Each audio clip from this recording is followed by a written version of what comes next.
मैं हूँ एडवोकेट विपिन यादव और मेरे साथ हैं मेरे बड़े भाई एडवोकेट उमेश सिंह रजावत जी।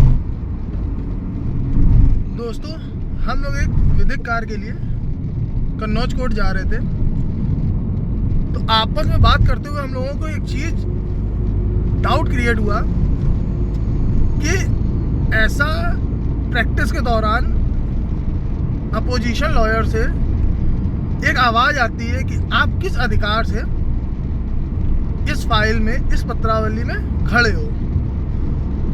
ये डाउट आया तो मैंने अपने बड़े भाई से इसके विषय में पूछा कि भैया, जिस तरह हम लोग कोर्ट में खड़े होते हैं, जब कोर्ट में खड़े होते हैं तो जब स्टेट केस होता है तो अचानक से हम जब अपनी बात कहने जाते हैं तो अपोजिशन लॉयर एक आवाज़ निकालता है, वकील साहब आप किस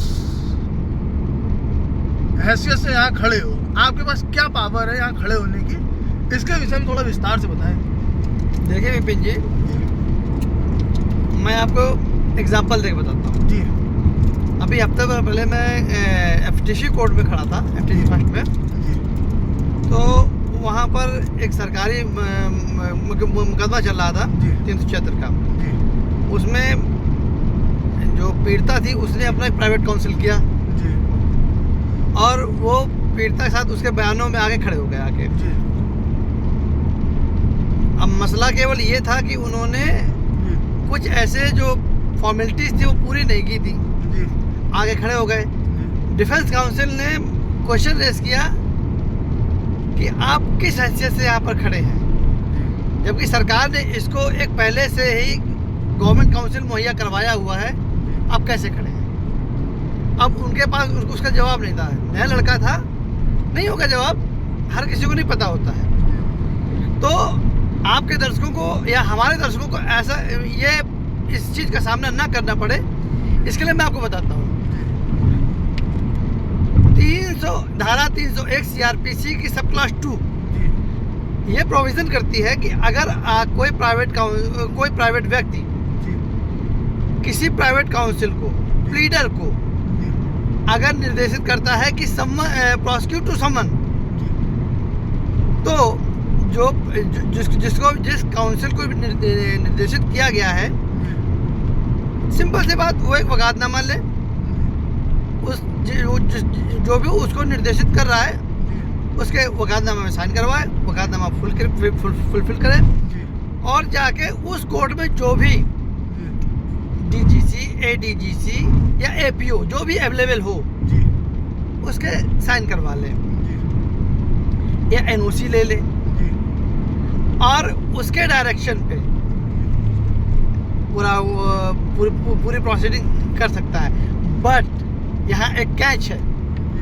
कैच विपिन जी ये है कि पूरी प्रोसीडिंग तो कर सकता है, लेकिन जब फाइनल आर्गुमेंट वाली बात आएगी तो हाँ, उसको कोर्ट की परमिशन लेनी होगी। अच्छा।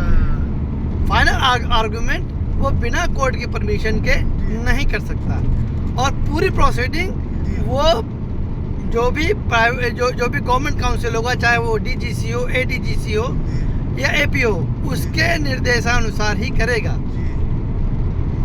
मुद्दा ये है। अब यहाँ पर एक बात आपके दर्शकों के लिए बता दूं मैं कि कभी ऐसा हो कि अब जनरली होता क्या है कि अगर सीनियर अवेलेबल नहीं है और सीनियर ने कह दिया जाओ उस फाइल में जाके खड़े हो जाके और थोड़ा सा बता दो साहब को, तो कभी साहब भी कह देते हैं वकील साहब कैसे जी, आपका वकालतनामा तो लगा ही नहीं जी।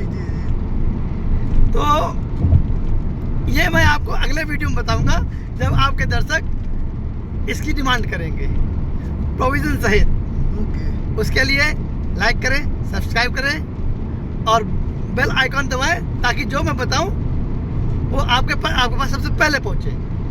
धन्यवाद। दर्शकों, देखिए, मेरे बड़े भाई ने आपको एक समस्या का समाधान निकाल के दिया है।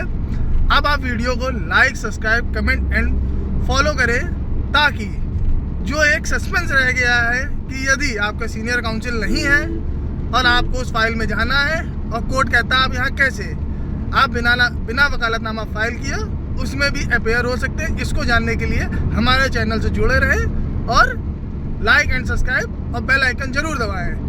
दर्शकों, जैसा मेरे बड़े भाई ने मुझे बताया और मेरे समझ में आया, वो ये है कि CRPC 301 सब क्लॉज 2 में प्रोविज़न है कि आप किसी भी स्टेट के मुकदमे में जाके अपेयर हो सकते हैं, मगर वकालतनामा आपको फाइल करना पड़ेगा और आप पूरी प्रोसीडिंग कर सकते हैं।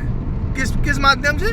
APO DGC या ADGC के परमिशन के बेस पे या NOC लेके, मगर आप फाइनल आर्गुमेंट बिना कोर्ट की परमिशन के नहीं कर सकते हैं। धन्यवाद दर्शकों, आप मेरे चैनल से जुड़े रहें, आपका ढेर सारा प्यार मुझे मिलता रहे।